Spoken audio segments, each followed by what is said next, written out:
The main Soviet force defending the city was the 62nd Army, but it had been battered by air raids and was having difficulty holding off the German attacks. Its men were outnumbered, exhausted and dispirited.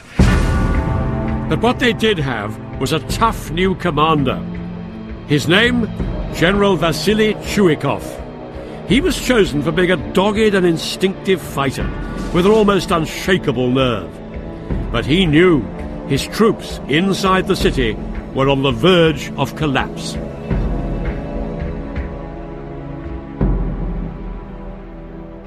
Chuikov's only hope of preventing the immediate fall of Stalingrad lay on the opposite bank of the River Volga.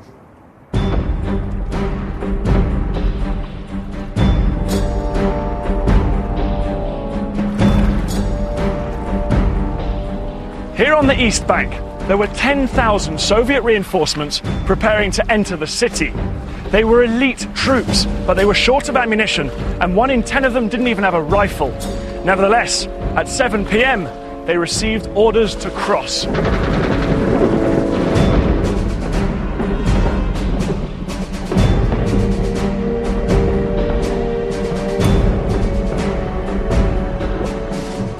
Heavy German artillery fire rained down on the boats crossing the river.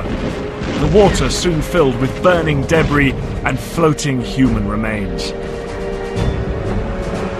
As the troops neared the shore, the scale of the devastation would have become clear. They would even have been able to smell the stench of corpses rotting in the summer heat. But there was no chance of turning back. Chuikov's reinforcements were thrown straight into the heart of the battle. Some stormed the shore and secured the landing stage. From there they moved quickly through the streets in order to retake the main railway station. Others joined the battle for Mamayev Kurgan, where the fighting was increasingly ferocious.